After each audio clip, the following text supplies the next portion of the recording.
and we're honored to be able to show this work and hear from Lucas. Before we do, I'd like to acknowledge the privilege that we all have to be here together on Treaty 6 lands, the traditional lands of many First Nations, including the Nahiawak and the Métis Nation. As a person of settler ancestry, the treaties are what allow me to live freely on these lands. As treaty people, we have responsibilities to uphold to the land and the people who were here before. As the Saskatchewan Craft Council, as an institution, journeys towards reconciliation, it's essential that we accept and acknowledge the truths of our past and present in order to move towards a better future. Now introducing Lucas Morneau, as many of you already know, is here all the way from Sackville, New Brunswick, born and raised in Newfoundland. They completed their Bachelor of Fine Arts at Memorial University at Newfoundland's Grenfell campus and their Master of Fine Arts right here in Saskatoon at the University of Saskatchewan. Lucas also worked as a summer student at the SCC in 2018, which was right before my time at the Craft Council. And we're all delighted to have them back to present Queer Newfoundland Hockey League at the SCC Gallery. A quick thanks to Creative Saskatchewan, City of Saskatoon, and the Government of Canada. And I guess I'll let Lucas take it from here. Yeah. I'm extremely thankful to be here on Treaty 6 territory and here in Saskatoon. And I have to thank my sponsors at this time, the Canada Council for the Arts, for flying me out here, and to Arts NL for the creation grant, which is what I was able to make with this series. This is going to be a very brief artist talk because I know many of you probably have questions, and I like to spin a yarn. So I'm cutting myself down, even though I have like 40 slides. So, and I'm skipping over the mummer stuff. A lot of you already know that. You've heard me do my talk back in the day. So we're gonna focus on this series. So right now I'm just gonna talk about how I conceptualize QNHL, or Queer Newfoundland Hockey League. And I like to say that I have a Rolodex of ideas in my head, where I think of something, whether it be a medium or a concept, and I store that away for, could be a couple months, could be a couple years.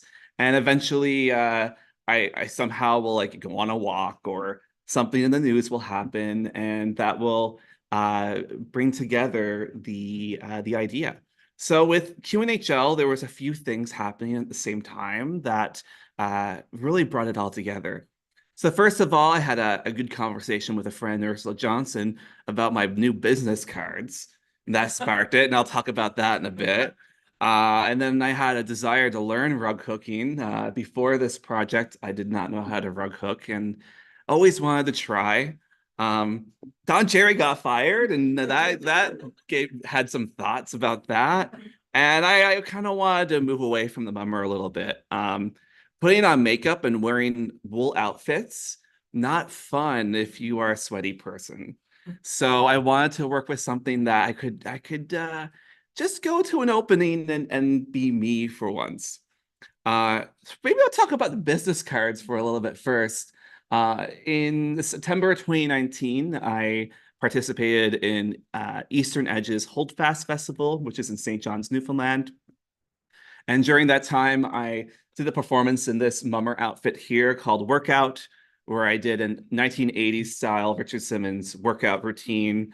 It was a durational performance where I did 3 20-minute workouts to songs by Rough Trade, which is a Canadian band led by Carol Pope. And near the end of the evening, there was this amazing exhibition by my friend Meg Wells. And I noticed that the outfit I was wearing sort of looked like a hockey player. So I was like, I'm going to take a photo. And then eventually I was like, oh, this would be a cool business card idea, of having like a hockey card as a business card. So I made that, and they arrived. And a few days later, I went for lunch with my friend Ursula Johnson, my other friend Megan Bazoo. And I just got to thinking, I was like, you know, it'd be funny if I made a series of hockey cards of different characters. And then that idea just went into the Rolodex right away, right?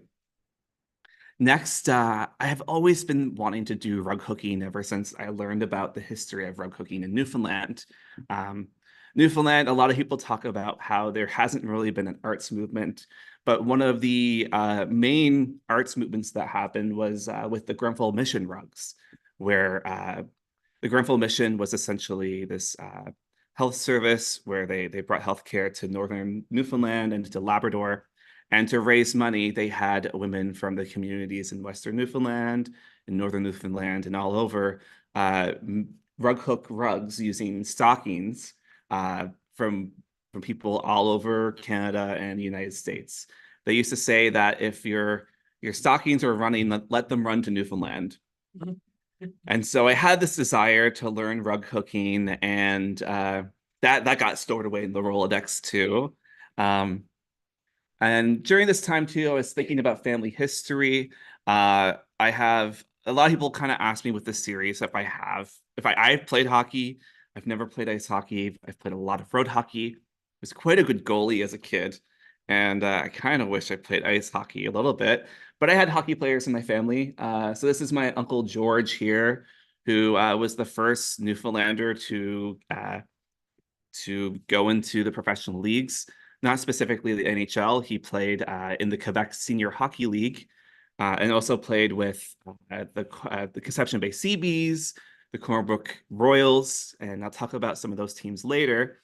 And I realized I took these screenshots earlier, but one of the leagues he played in is QHL, which is like so close to the name of this series. And actually, it was potentially I almost chose QHL for the series, funny enough. So, and then finally, we talked about Don Cherry. Obviously, I think a lot of people know the story. Don Cherry said some comments about immigrants and did not go over well. Clearly, he got fired. And during that time, I sort of reflected on all the times that Don Cherry would say things that were homophobic or discriminated against people. And I found this one video. Let's play it here. Don, we need you. I don't know what to say, ladies and gentlemen. What is this? I've been out here a couple of days, and a couple of my friends, Sly and Arsenio, let me borrow a few things. Yes. Bill Ranford's in goal. Don Cherry, in case you're wondering who it is. Well, Billy surely be in, and he'll stand on his head. And because he's well rested and Grant needs a rest. I love the people out here. Look at them. Look at this floor director. The lovely people here. I love them. They're absolutely beautiful. They're gorgeous, well built, and the way they walk. And that's just the guys, I'll tell you. What's this got to do with the game? I think you've had a little too much sun. Well, I'll tell you, I'm out here and I've been reading the papers, and I can see how people say they really don't want fighting here. And I can see that the hot weather, the people, I can see why we shouldn't have hockey here with fights. Yes, I can see that. You want to talk about any of the players? Well, I want to. Yes, I want to first of all talk about Kelly Rudy. Here comes Kelly right now. There's Kelly right. He's coming in right now. And I love the little, we'll pick him up. I love the little blue string that hangs from the back. Don't you? I love him. You can see the little string there. See, isn't it? I think it's blue chiffon. It fits right in with the LA Indy. What's with the earring on the left side? Well, when it's on the left side, that means I'm available. And not only that, hockey without violence is like a silver ballet. Who are you picking? I'm not picking. Let the best team win. Why keep score? Like you, this one could go either way, I guess. Okay. So yeah, Don was pretty known for making comments, calling players like pinkos and picking on players who didn't fight, but also pretended to be a gay guy who didn't want fighting in hockey. And so this got me thinking about toxic masculinity within sports, and specifically hegemonic masculinity, which was theorized by R.W. Connell, which states that there's essentially multiple types of masculinity in the world and across culture and time. And the dominant form that we see within Western culture, especially within sports, has historically emphasized violence, homophobia, emotional restraint, and success and achievement over the well-being of players. And so this all went into the Rolodex of ideas, and slowly I came up with the idea of QNHL. So let's actually get into talking about the jerseys. And I'm going to do this in order of how I made them. because the story kind of changes throughout. So I decided to start making jerseys that sort of reclaim slurs that were used on and off the ice in the locker rooms, and to take inspiration from historical jerseys from Newfoundland Hockey Leagues, as well as the NHL. So the first one here is the Cornbrook Queens, which is the jersey over in the corner here. And this one directly references a bit of the Grenfell Mission rugs a bit more. Most of the jerseys you see around you here use wool yarn as the rug hooking material. But the Cornbrook Queens here and another jersey, which unfortunately is not in the show, the rooms, we see here that it actually uses pantyhose, and the pantyhose is from drag queens. Specifically, this pair is my own pantyhose from my persona, the Queer Mummer. And the pantyhose here is used in the face, and there's also a little bit of a cheek contour, which was like the dirty part of the toe that I used. And this jersey takes inspiration from the Cornbrook Royals, which is the hockey team to what I would call my hometown. Before I moved to Saskatoon here, I was living in Corner Brook, and I moved back to Corner Brook when I left. And I actually have quite a lot of family who've played with the Corner Brook Royals. My uncle did, as well as cousins. So I kind of wanted to play with this jersey a bit. You can see here some examples of the Corner Brook Royals jerseys. You can see this red and blue crown. Ignore the man on the left here. I've censored him out. And so you can see where the design sort of comes from with this. Next, we have the Come By Chance Flamers, which is over here in the corner as well. And at this point, I also wanted to start working with town names in Newfoundland that were a little funny. We have a lot of funny town names, and I know Saskatchewan has them as well. I believe Climax is one of them here. So I decided to work with the town Come By Chance and use flamers, sort of playing with the Calgary Flames a bit as well. So this jersey, I believe the color scheme I chose was based off the New York Islanders. But the iconic, the crest here takes inspiration from Come By Chance's oil refinery. As you drive by the town, you see this big old stack of smoke. And also, I believe, I don't know if you can see it. Oh yeah, there's no cursor here. One of them has a flame as well. So when you drive by, you see this like little orange flame going. At this point, I started to look further into historical Newfoundland teams, as well as NHL teams. And I started to realize that a lot of teams started to change their colors throughout the years. There are a number of teams that use colors like purple that had changed their colors to quote unquote more masculine colors like black. And one of them was the Los Angeles Kings. So this jersey here takes inspiration from the Kings, as well as the Newfoundland team, the Gander Flyers. And this is the Pasadena Pansies. And Pasadena is actually where my grandparents lived. And so a part of the series too, I was taking inspiration through places that sort of meant something to me, whether my family was from there or I lived there. And I sort of imagined the Pasadena being the rival team to Corner Brook, because Pasadena is about 20 minutes away. Next here, we have the Port Union Pinkos. Now, one of the first questions people ask, besides the whether I played hockey or not, a lot of people ask about this team and why I chose Pinkos. First of all, it was a term Don Cherry loved to use to describe anyone who wasn't right wing. And also, I had an idea for a later jersey which used a slur that this is common associated with. For the purposes of the live stream, I'm going to not say it or the whole thing, but the slur would be Kami Pinko FAG. And I felt that was a little too long for a hockey team name, so I shortened it to Pinkos. Port Union is a town just outside of Bonavista, about 20 minutes away. And it was the first and only union established town built in Newfoundland, as well as North America.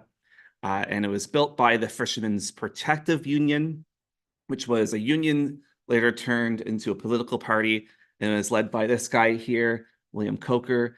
And many in the community believed he was a closeted gay man. So there's kind of this rich history here with him and this community. I actually have done shows and performances at this community as well. And in the center, a lot of people tend to ask this, what is the yellow things in there? Kind of wanted to play with a hammer and sickle a little bit, given the sort of left-leaning aspects of the political party of the Fishermen's Protective Union. But here I have a fishing jig, which is a sort of a tool to use for fishing cod. And I had a cat o' nine tails as like a sort of like, I don't know, a little like S&M thing, you know, potentially he was into that. I don't know. I'm speculating. Next here, we have the Leading Tickles lettuce bows. And as you can see, I'm starting to use more colors that you often don't see in the NHL. So with the Pinkos, we use the pink jersey. And a part of the shape is based off the Dallas Stars. And then the Leading Tickles Lesbos is based off the Hartford Whalers. And funny enough, my dad came up with this team name. I was like, hey, I need something. I need a town that starts with L. I don't want to go with Lewisport because I already have some teams within that area. And he suggested Leading Tickles. And I was like, that's a good one to go like with Come By Chance. And another one we'll talk about in a bit. And this one actually stands out from the rest of them because it has a bit of a different neckline. I sort of established a pattern after the second jersey and decided to switch it up with this one. So this one has a bit more of a square neck compared to the other ones. Next, we have one of my favorites here, Dildo Dykes. And yes, Dildo is a town in Newfoundland. There's speculation of why it's called Dildo. A lot of people don't know. But there's some great things about the town if you visit. First of all, you can go and see Captain Dildo here. This beautiful folk art sculpture. But the town really attracted attention the last couple of years, especially with Jimmy Kimmel, who became obsessed with the town to the point where he installed a Hollywood sign in town which says Dildo, and he was elected the honorary mayor of the town. And in fact, I sort of used the font in this one, which was inspired by the Hollywood sign, but there is some copyright things. So I didn't do the stacking or like the way that he did, where you have like the I going up a little bit higher than the L. So it's all on the same line there and not as thick. Next, we have my favorite team. And I'm going to say it very quickly, the Fogo Island Baghags. It's just right over here. This team, if you're familiar with my work with the mummer, I had a mummer whose name was Hag. So we have right here, which I created between 2017 and 2018. This photo was taken in 2018 here. And it's inspired by Newfoundland's myth of the old hag, which is sleep paralysis. The idea that you would wake up in the night, not be able to move, and see this old hag on you. So I kind of wanted to play with that because it had these connotations of like misogyny to it. And so I wanted to sort of change that a little bit with the fag hag. And I decided to bring that within this project as well. This jersey is slightly inspired by the Phoenix Coyotes jersey, or sorry, the Arizona Coyotes. Oh, sorry. Now I guess they're Utah. I don't know what animal they'll be or whatever, but you know, the checkered pattern sort of inspired by the pattern they had on their jersey, and I switched the colors around a bit to make them a little bit witchy. Next, we have the Bonavista Buggers, which is right over here. And again, I was also thinking of towns which could be rivals. Having done Port Union, I thought it was quite appropriate to do Bonavista. And there have been hockey players in the NHL from Bonavista. So Michael Ryder, who played with the Montreal Canadiens, was from there. And that's actually originally where I'm from. My neighbors were also hockey players, so I thought it would be appropriate to bring them in. And a lot of people don't know that bugger is a homophobic slur. You know, a lot of people within my family they would call me a foolish bugger, just like, oh yeah, like you're a foolish bugger. And I had to tell them like, hey, like it doesn't mean that you're bugging someone. It means like buggery. and people were like, oh, like didn't know that. And that was like one aspect of what this series sort of became in the end, was sort of educating people about some of these slurs that had transformed over time. In Newfoundland, queer, for example, is used often just as strange. And I've had family members use queer to describe someone, but not meant it as a homophobic slur, just to say like, oh, that person's strange. And it has caused some issues in the past. Next, this is the jersey that's not here. And the other jersey that uses pantyhose. This is the St. John's Sissies. And this is actually inspired by a historic team in St. John's called the St. John's Caps. And there's been multiple iterations of this team. And the pantyhose in this team is from a drag queen from Moncton, who actually has like a crazy TikTok following in Montreal now. And so I'm very proud to have a pair of their pantyhose hooked into this jersey. And if anyone's in St. John's, you can potentially see it at the rooms. I don't know if it's on display. They just they didn't want to ship it with this exhibition this time. So yeah. Next, we have the Fairyland Fairies. I should say I'm very thankful they bought the jersey. Kind of wish it was here though. Next is the Fairyland Fairies. Again, playing with colors, specifically this lilac purple that aren't often used in jerseys here. I don't have any other information about that there. Just that lilac is so nice. And they wanted to pair it with the greens. That's where that came from. And also fairy folklore within Newfoundland is quite common. Next, who here knows how to pronounce this town? I'll take a hand if anyone knows. Yeah. No, it is not Francois. You would think it would be Francois, but it's not. In fact, this town is called Francois. Newfoundland has quite a number of towns with French names that have slowly been anglicized or queered in a way through time. And Francois, or what is pronounced now, Francois, is one of those.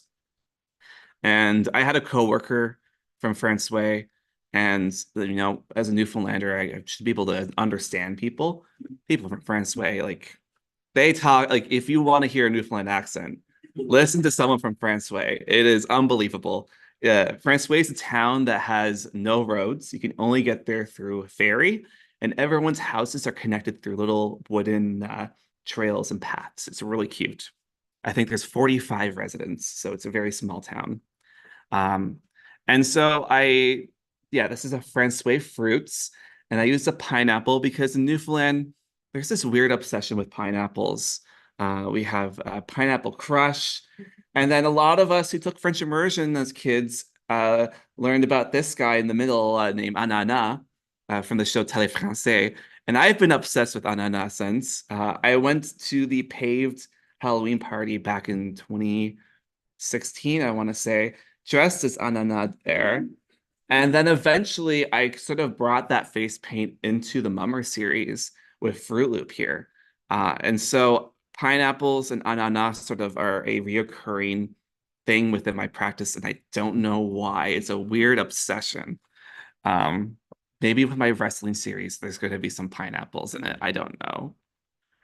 Next, we have the Cox's Cove Queeros, which is a town that's quite close to Corner Brook, just on the other side of the bay. Or actually, it's on the side of the arm of the bay, if that makes sense. And this one's based off the Detroit Red Wings, but also based off the Deer Lake Red Wings. And yes, they sort of stole both the color of the jerseys and the logo for this team, and I don't know how they got away with it. I'm taking notes for future things. Next, you have right behind me here the Nain Nancy's. And you might notice that Nain here is the only team with what we'd use like an away team jersey.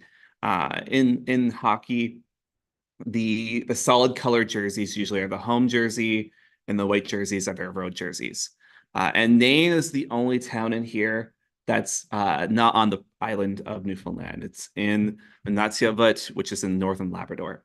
And I felt like it was a kind of appropriate to make it the away jersey, but also Maine's quite a cold place, quite wintry and snowy.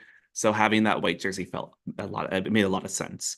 And also, it's the colors here are the colors of the Labrador flag and the Nunatsiavut flag.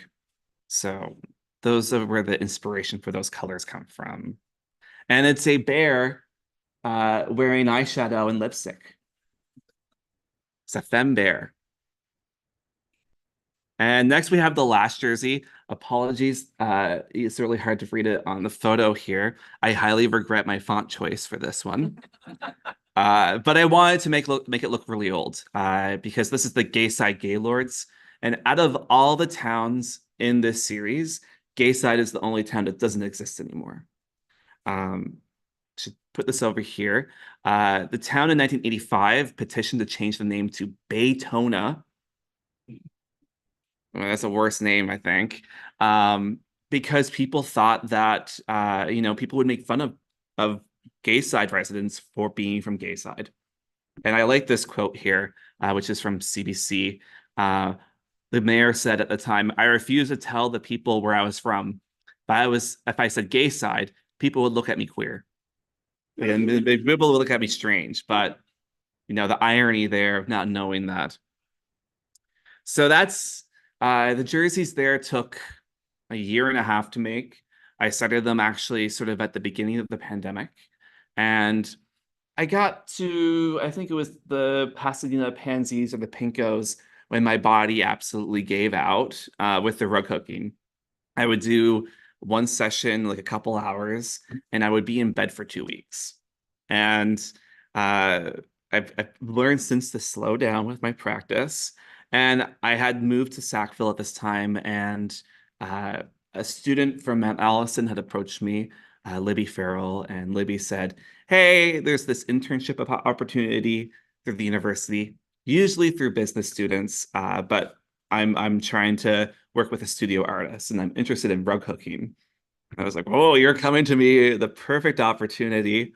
So I got to teach Libby rug hooking and help Libby perfect their rug hooking. And so I would design the logos and help start them, and then say, "Okay, you can go and we'll check up on you." So that's been a great moment for me to like learn to let go of things sometimes. I'm the type of artist that I feel like I need to do everything. And I want to learn everything, but I also have to listen to my body. And that's been a very humbling experience, I would say. And since then, I very slowed down. The dildo dykes took me 1 week to crochet. And that's very fast compared to the rest of the jerseys. I should note it was during the US 2020 election, and I was glued to the TV, so I finished it quite quickly. Each jersey would take about a month to crochet, and if I was doing it by myself, with the rug hooking, each jersey took about 3 months. So I had gotten the show for September 2021, I think it was, or 2022, 2021. And yeah, having Libby there was quite helpful for that. I also ended up making hockey cards, as I mentioned. I had these business cards. They sort of sparked the series in a bit. And I decided to do drag with this, despite myself saying I wanted to not really do drag with this series a little bit, but I did that. And I also had Libby help me out with this. So if you've probably walked around the exhibition, you've seen the hockey cards. I just have them in a group here. So I decided to have this league as an all-gender league, where they be men, women, non-binary people. And so a lot of the names, it's hard to read them from here. But some of them are based off of family names from those towns. Some of them are classic drag pun names. So for example, we got in this one with Daisy Flowers from the Pasadena Pansies, would be a pun name. Whereas Sissy Sexton from the St. John Sissies is inspired by Tommy Sexton, who was a comedian from Newfoundland, queer comedian, who was a part of Codco, which was sort of the predecessor to This Hour Has 22 Minutes, and sadly passed away in the 90s. So I kind of wanted to reference him in that there. Jackie Swires from the Bonavista Buggers. The Swires were my neighbors in Bonavista. You have Gay Gaylord from the Gay Side Gaylords. So a mouthful. And one of my favorites, Roshan Fagan from Fogle Island. I've met a Roshan Fagan since this series, which is unbelievable. And everyone, every time I like post that image, they tag that one person. I'm like, look at this. I think they're a little tired of being tagged now, but it's pretty cool. And here's some more here. Harry Cox over here on the right is my favorite. I grew out my hair a little bit and I shaved the top. And I had a curly mustache at the time. And I kind of like to say, like, looking at the photo, I have a lot of uncles that look like that. So it isn't really much a drag character, I don't think. I think it's just me accepting reality of the future. And yeah, we also got Dick Butt up there doing poppers, which was it was essential oils. It was essential oils. They were not poppers. Finally, we also have the goalie doilies, which were inspired by Jacques Plante and his goalie mask.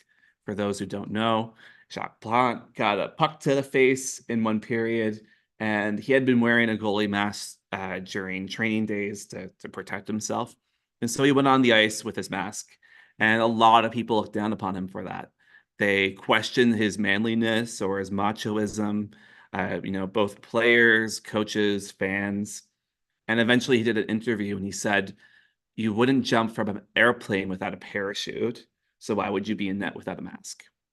So it kind of traces this hegemonic masculinity, this toxic masculinity, all the way back to even the 50s and earlier. And so I kind of wanted to reference that with these goalie doilies. I don't have the best photos of them, but you can see them right up here.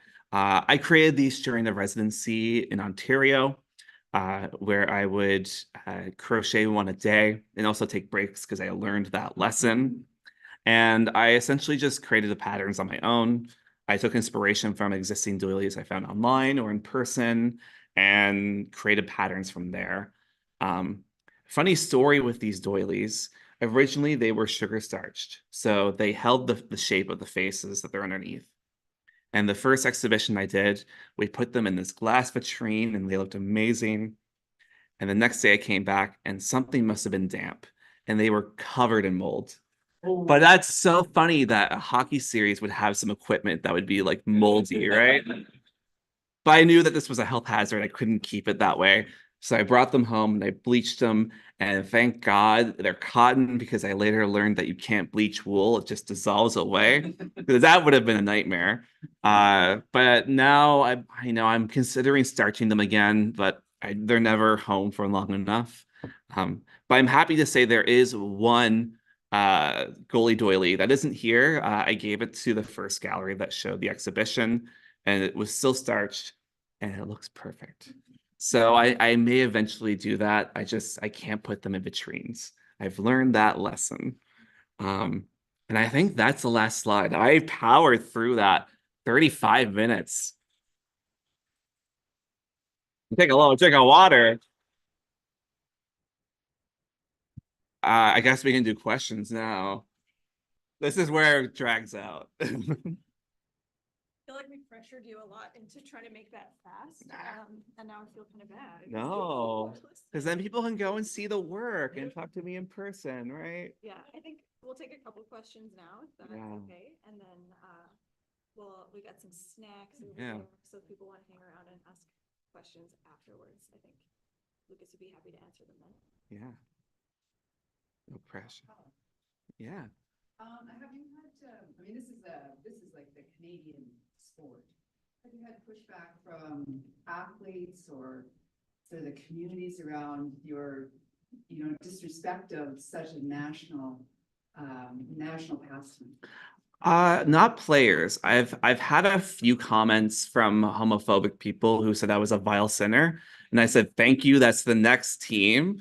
I created the Sackville Sinners out of that for an auction. But I did get one email from a gentleman who was he identified as a straight older man, and he was offended that I used the word queer. I'm someone who identifies as queer, and I understand that people have been told not to use that word, but I don't think this man understood the meaning of this series of reclaiming those words. And so, yeah, I'm quite lucky that it's been very positive, and I've had a lot of queer hockey players come up to me and be extremely thankful for creating the work, which is quite humbling. Yeah. I just want to tell everybody about Lucas's great accomplishment recently. He has been nominated or listed with the Sobeys Art Award in the long list. So we all have to give a really positive thought so he gets to the short list too. And then to Thank the you. top of the heap, right? Manifesting a win. Thank you. Thank you. Yeah. Yeah. Any NHL teams spot jerseys? No, but I am showing the work in Calgary in October. You never know. And I have asked the gallery there if they could hunt down one of Calgary's Pride jerseys. They have a really nice Pride jersey. Of course, I think a lot of you know about the controversy around the Pride jerseys and Gary Bettman essentially banning them. So I know that they auctioned off most of them, but I'm hoping that they could make one for me. And if not, I'm gonna just buy a Calgary Flames jersey with Mika Kiprusoff because he was one of my favorite players growing up. Yeah. Yes. Lucas, where's your show going? Where's it been? Where's it going? Okay, the list is long. Okay, so it started in Moncton, and then it went to, I think it went to Abbotsford, BC then, and then it went to Dawson City, Yukon. Then it went to Kamloops, BC, and it's been to New West Valley, Newfoundland. That's the first time I showed in Newfoundland with this series. Then I went to Halifax, then to Antigonish, which is also in Nova Scotia. And it's been here. Next, it goes to London, Ontario, then to Calgary, then to Kingston, Ontario. After Kingston is Port Union. So it's I think it's the first team that is showing. Now this is where the order gets mixed up. We have St. John's is in there. So St. John's gets to show it as well. Hamilton and Almonte, Ontario. That's the list so far. And I'm still throwing out some applications. So if there are any curators in the audience, you know, Regina. Yeah. What's next? Are you making more jerseys or are you moving on to another? I'm moving on to another project. I have rug hooked, as I said, the Sackville Sinners, but I just made that crest for an auction, the sweetest little thing, which is an auction in Sackville, New Brunswick. The next series is with professional wrestling. So hockey is, I mean, both my mom's side and dad's side pretty heavily involved with hockey because it's Canada's sport. But on my dad's side, my mom's from Newfoundland and I'm born in Newfoundland, but my dad's from Quebec. And his father and his two uncles were professional wrestlers. My uncle was actually the promoter for Quebec City from the 60s to the 80s for Grand Prix wrestling and international wrestling. Because I shortened my talk, I don't have the photos, but there's photos of him with like Hulk Hogan. There's photos of my grandfather when he was a referee with Andre the Giant. And so I'm working with professional wrestling and I'm blending it with drag. Me working with drag again. It's because professional wrestling is drag. And so I'm creating 8 wrestling personas. Instead of crochet, I've been learning how to use knitting machines. So I have 2 of those now. And I'll be making the outfits, human hair wigs and drag king makeup and beards and stuff. And then after I make the outfits, I'm photographing them. And then I'm doing the promotional videos where they're like, I'm gonna see you in the ring. And those promos are filled with homoerotic sexual innuendos.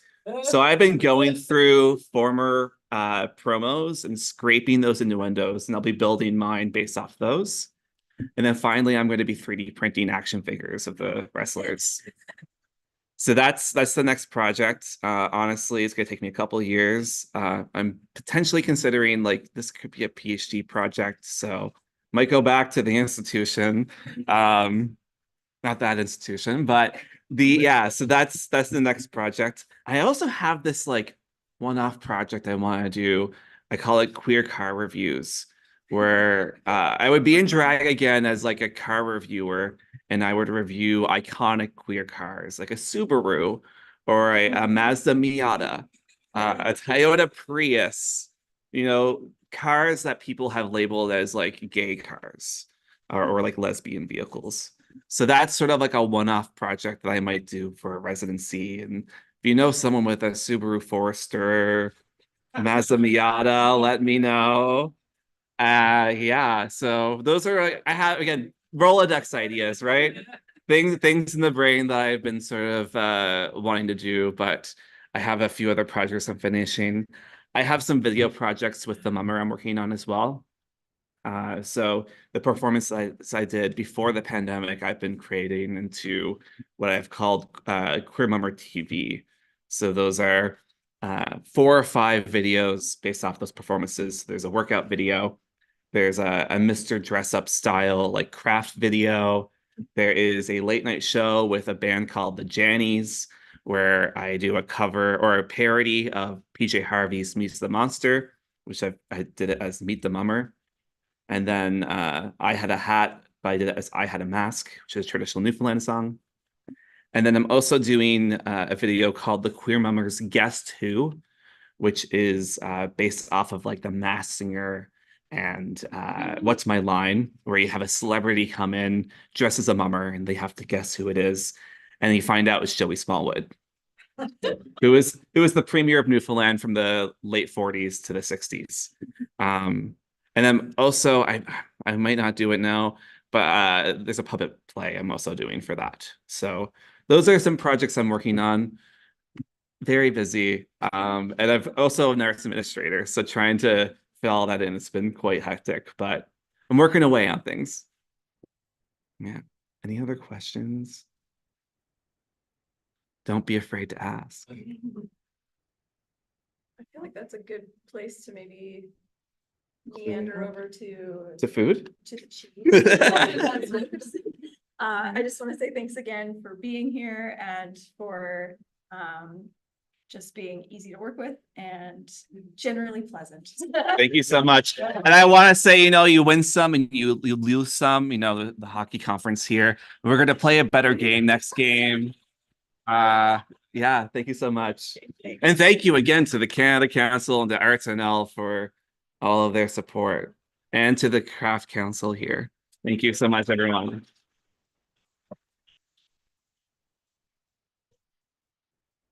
Let me move this HDMI cable so you can walk through to get the cheese.